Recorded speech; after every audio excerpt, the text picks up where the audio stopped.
हरिः ओम तत्सत्। श्रीमते रामचंद्राय नमः। श्रीमते रामानंदाचार्याय नमः। श्रीमलूकदासाय नमः।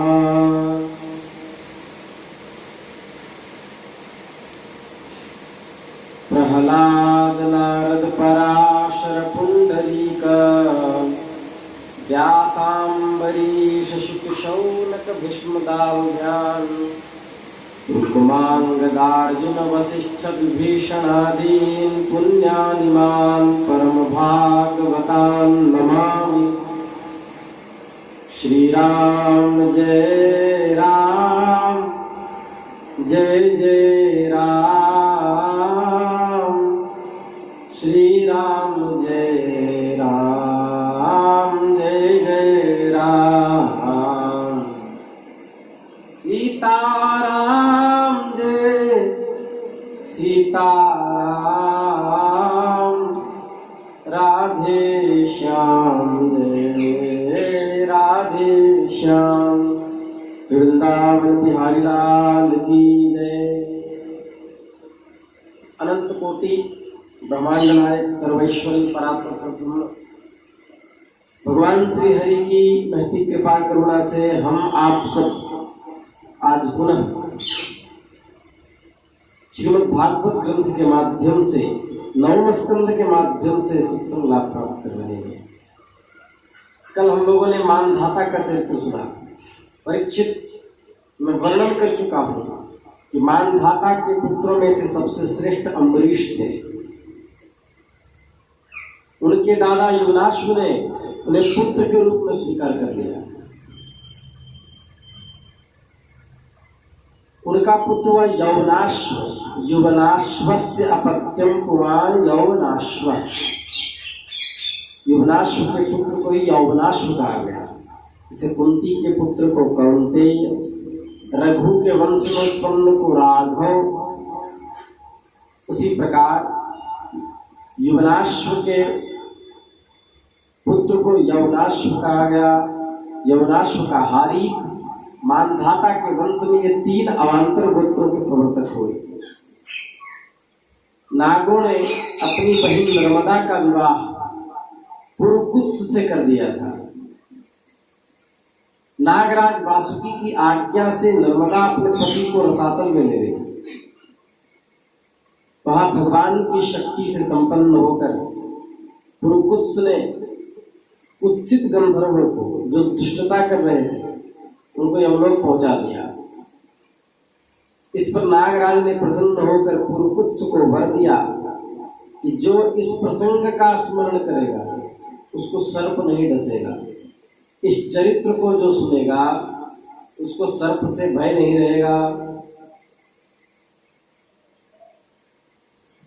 राजा पुरुकुत्स का पुत्र त्रसदस्यु था। उनके पुत्र हुए अनरण्य। अनरण्य के हर्यश्व, उनके अरुण, अरुण के त्रिबंधन हुए। त्रिबंधन के पुत्र हुए सत्यव्रत। यही सत्यव्रत त्रिशंकु के नाम से विख्यात हुए। वे अपने पिता और गुरु के शाप से चांडाल हो गए, परंतु विश्वामित्र जी के प्रभाव से शरीर स्वर्ग में चले गए और वहां पर जीते जी स्वर्ग जाना निषिद्ध है। जीते जी स्वर्ग नहीं जाया जा सकता। ऋषियों की बात अलग है। तब देवताओं ने वहां से धक्का दे दिया।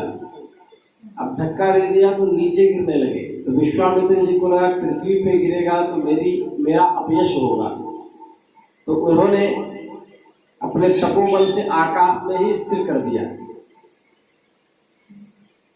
जिनको आप धूम्रकेतु कहते हैं। तो वह उल्टा लटका रहा। उसकी जो लार गिरी वही क्रमनाशा नदी हुई।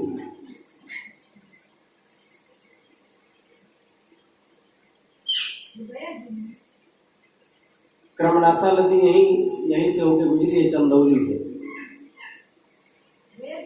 करतोया विलंगनाथ कर्मनाशा नदी में स्नान करता है, उसके जीवन के सारे पुण्य जल के नष्ट हो जाते हैं। पुण्यहीन हो जाता है। अब तट वाले बेचारे जो उसके तट पे रहते हैं उनकी बात ही क्या। एक बार दास को ले जाना हुआ चंदौली रामनवमी के अवसर पर, तो क्रमनाशा के ऊपर पुल बना हुआ है, तो कर तोया विलंघना तैर करके पार नहीं करना चाहिए, सारा पुण्य नष्ट हो जाता है। अब ऊपर से रास्ता बनाए तो करें क्या। चले तो गए, प्रातःकाल जब उठे तो वहाँ के ग्रामवासियों ने कहा महाराज चलिए आपको नदी घुमाना है। मैंने कौन सी नदी है? गंगा जी। बोले नहीं नहीं कर्मनाशा, हम हमारा दिमाग ठनक गया। हमने कहा अरे बाप रे, कर्मनाशा नदी के तट पे हमें क्या? बोले हाँ महाराज, हम लोग तो वहीं जाते हैं शौच आदि क्रिया के लिए और वहीं नहा भी लेते हैं। हमने कहा महाराज हमें क्षमा करो, हम उधर नहीं जाते। यहीं चंदौली के पास वो नदी है, दिखती है। तो क्रमनाशा नदी, वह त्रिशंकु के लार से, उसमें जीव के सारे सुकृत नष्ट हो जाते हैं स्नान करने से। क्रमनाशा, क्रम का जहाँ है वस्तुतः कर्मनाशा है, कर्म जहाँ नाश हो जाए। इसकी चर्चा गोस्वामी जी ने बालकांड में की है। उसके बाद उसकी जो छाया पड़ी शरीर की, वह मगहर हुआ। मगहर में मृत्यु होने के बाद नरक जाना पड़ता है। ये नहीं, लेकिन कबीरदास जी ने वही शरीर को शांत किया और उनके लिए भगवत धाम से विमान आया। वो कहना यह चाह रहे थे कि सामान्य जीवों के लिए नियम है, जो भगवान नाम का अनन्य उपासक है उसके लिए क्या मगहर क्या क्रमनाशा, वह तो त्रिकाल में मुक्त है। जो जीते जी मुक्त है वही मर के भी मुक्त है। इसके बाद त्रिशंकु के पुत्र थे हरिश्चंद्र, उनके लिए विश्वामित्र और वशिष्ठ एक दूसरे को शाप देकर पक्षी हो गए हरिश्चंद्र के चक्कर में, और बहुत वर्षों तक पक्षी बन के लड़ते रहे। अद्भुत कथा है। हरिश्चंद्र के कोई संतान न थी, वे बहुत उदास रहा करते थे। नारद जी के उपदेश से वरुण देवता के समीप गए, प्रभु मुझे पुत्र की प्राप्ति हो, यदि मेरा वीर पुत्र होगा तो मैं उसी से आपका यजन करूंगा, पूजन करूंगा। वरुण भगवान ने कहा ठीक है। वरुण की कृपा से हरिश्चंद्र को रोहित नाम का पुत्र हुआ।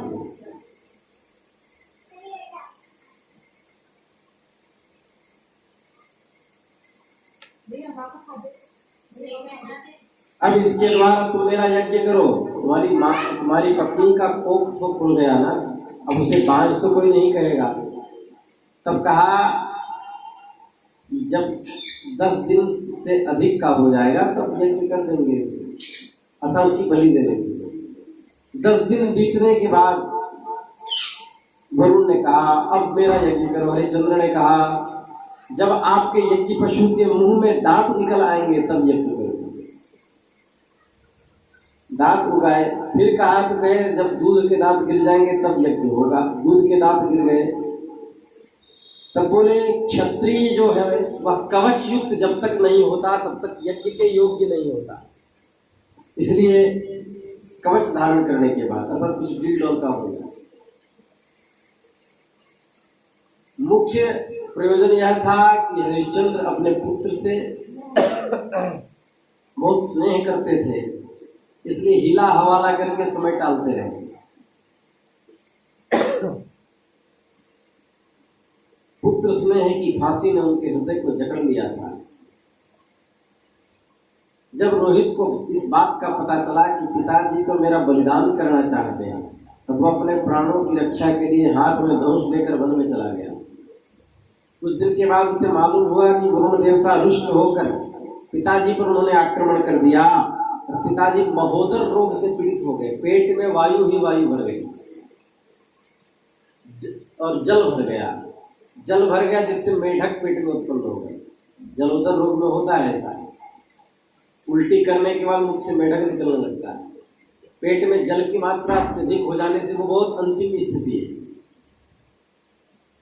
रोहित अपने नगर की ओर चल पड़ा, परंतु इंद्र ने उन्हें रोक दिया। उन्होंने कहा, बेटा रोहित, यज्ञ पशु बनकर मरने की अपेक्षा है पवित्र तीर्थ और क्षेत्रों का सेवन करके पृथ्वी में विचरण करो।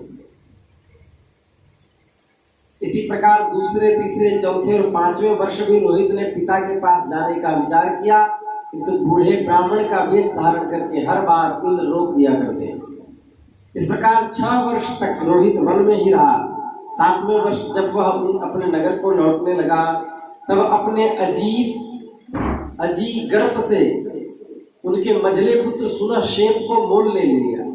उसे यज्ञ पशु बनाने के लिए अपने पिता को सौंप कर उनके चरणों में नमस्कार कर लिया।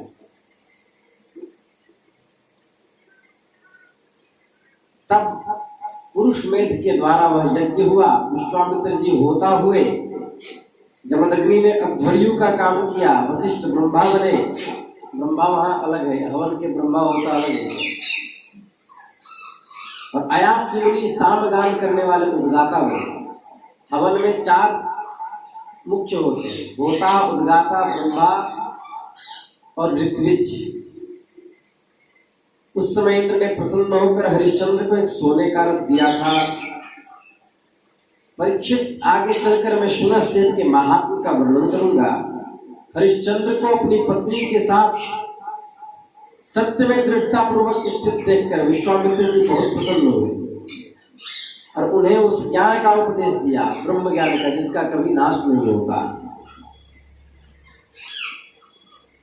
इसके बाद उन्हें चिरकाल के लिए सुखी कर दिया। रोहित के पुत्र हुए हरित से चंप, उसी ने चंपापुरी बसाई। चंप से सुदेव, उनका पुत्र विजय हुआ। विजय का भरुक, भरुक का वृक, वृक का पुत्र हुआ बाहुक। जब शत्रुओं ने बाहुक से राज्य छीन लिया, तब वो अपनी पत्नी के साथ वन में चले गए। वन में जाने पर बुढ़ापा के कारण जब बाहुक की मृत्यु हो गई, तो पहले की स्त्रियां पति की मृत्यु होने पर उसके चिता के साथ साथ जल जाया करती, सती भाव को प्राप्त हो जाती है। जब ऐसा करने के लिए उद्यत हुई तो महर्षि और को यह मालूम पड़ गया कि इसके गर्भ में कोई बालक है, तो सती होने से रोक दिया। जब उसकी सौतों को यह बात मालूम हुई कि ये सती नहीं हुई है, तो उन्होंने उनके भोजन में विष मिला दिया, परंतु गर्भ पर उसका कोई विशेष प्रभाव नहीं पड़ा। तब उस बालक का जन्म हुआ, जिनका नाम सगर हुआ। सगर बड़े यशस्वी सम्राट हुए। उन्हीं के पुत्रों ने पृथ्वी को खोद करके समुद्र बना दिया, जिसे सागर कहते हैं। सगर के पुत्रों ने बनाया, इसलिए उसका नाम सागर पड़ा। सगरस्य अयम सागरः, तस्येदम से अणप्रत्यय आदिवृद्धि। सगर ने अपने गुरुदेव और की आज्ञा मानकर, ये जो आजकल ये दिख रहे हैं यवन, तालजंग, शक, है बर्बर जाति के लोगों का वध नहीं किया, बल्कि उन्हें विरूप कर दिया। इस्लाम धर्म वाले उनमें कुछ के सिर मुड़वा दिया, कुछ के दाढ़ी मूछे रख दी, सर मुड़वा दिया। देखने में आएगा, किसी के दाढ़ी मूछ रहेंगे, सर में बाल नहीं रहेंगे। किसी के मूछ मुड़वा दिए, दाढ़ी रखने दिए, वही परंपरा चल पड़ी और उन्हें लगता है मैं धर्म का पालन कर रहा हूँ। ऐसा इसलिए किया क्योंकि वे सनातन विरुद्ध थे। कुछ के खुलो वाला बना दिया, कुछ को आधा मुड़वा दिया। कुछ लोगों को सगर ने केवल वस्त्र ओढ़ने की आज्ञा दी, पहनने की नहीं। कुछ को केवल लंगोटी पहनने को बताया, ओढ़ने को नहीं। इसके बाद राजा सगर और ऋषि के उपदेशानुसार अश्वमेध यज्ञ किए। अश्व का घोड़ा, अश्वमेध यज्ञ का घोड़ा इंद्र ने चुरा लिया। उस समय महारानी सुमति के गर्भ से उत्पन्न सगर के पुत्रों ने अपने पिता की आज्ञा अनुसार घोड़े के लिए सारी पृथ्वी छान डाली। कितने पुत्र थे? 60,000।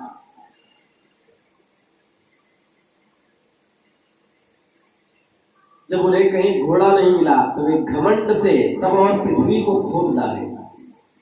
खोदते खोदते उन्हें पूर्व और उत्तर के कोने पर कपिल मुनि के पास अपना घोड़ा दिखाई दिया। इंद्र कितने चालाक है, घोड़ा उठा करके ले गए और कपिल मुनि के आश्रम के सामने बांध दिया। उन्हें लगा कि कपिल मुनि ने ही घोड़े की चोरी की है, उनका अपमान करने लगे। उन्होंने आंखें मूंद रखी थी, मार डालो ऐसा कहने लगे। उसी समय महर्षि कपिल ने, ब्रह्म तेजस्वी महर्षि कपिल ने अपने नेत्र खोले। इंद्र ने राजकुमारों की बुद्धि हर ली थी, उन्होंने महापुरुषों का तिरस्कार किया था, इसलिए महर्षि कपिल के नेत्र खुलते ही 60,000 पुत्र जलकर वहीं भस्म हो गए।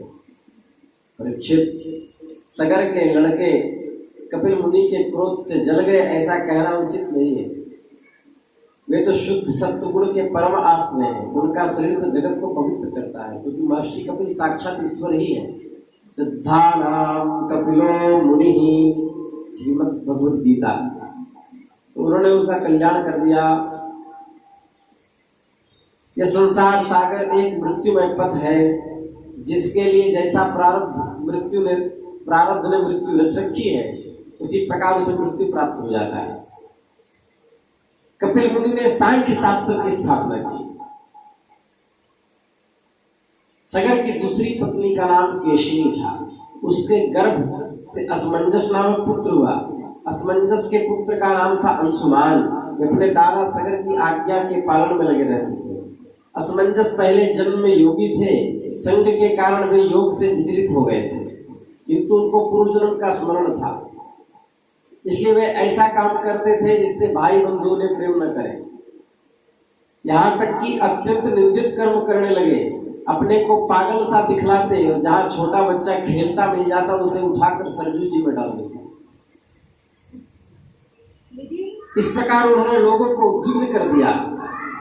पिता ने पुत्र स्नेह को तिलांजलि दे दी, उन्हें त्याग दिया, उन्हें लाभ हुआ, तो भजन करने चले गए और योग बल से सब बालकों को फिर से जीवित कर दिया। जिसको जिसको सरजू जी में डाला था फिर से ला करके खड़ा कर दिया, उनके घरों में छोड़ाए। ऐसी लीला इसलिए की थी ताकि घर के लोग उनसे स्नेह न करें और उन्हें घर से निकाल दे तो खूब भजन कर सके। ये है, इसको बाबा कहते हैं।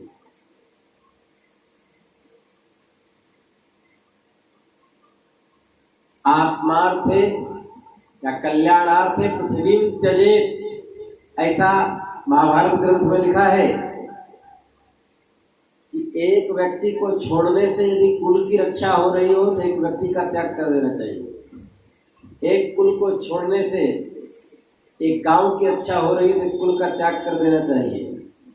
एक गांव को छोड़ने से एक शहर की रक्षा हो रही है तो गांव का त्याग कर देना चाहिए। एक शहर को छोड़ने से राष्ट्र की रक्षा हो रही है तो शहर का त्याग कर देना चाहिए। एक राष्ट्र को छोड़ने से पृथ्वी की रक्षा हो रही हो तो उस राष्ट्र का त्याग कर देना चाहिए और आत्म कल्याण के लिए पृथ्वी तक का त्याग कर देना चाहिए। अंशुमान ने वैसा ही, असमंजस ने वैसा ही किया। राजा सगर की आज्ञा से अंशुमान घोड़े को ढूंढने के लिए निकले। उन्होंने अपने चाचाओं के द्वारा खोदे हुए समुद्र के किनारे चलकर उनके शरीर के भस्म के पास ही घोड़े को देखा। वहीं भगवान के अवतार कपिल बैठे थे।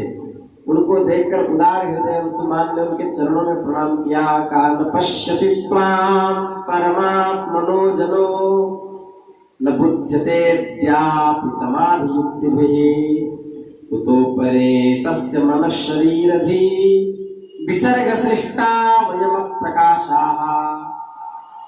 भगवान आप अजन्मा हैं, आप ब्रह्मा जी से भी परे हैं। देखने इसलिए वे आपको प्रत्यक्ष नहीं देख पाते हैं, आप साक्षात ईश्वर ही हैं। हे नारायण, हम पर कृपा करें। महर्षि कपिल ने अंशुमान पर अनुग्रह किया। कहा, बेटा, यह घोड़ा तुम्हारे पितामह का यज्ञ पशु है, इन्हें तुम ले जाओ।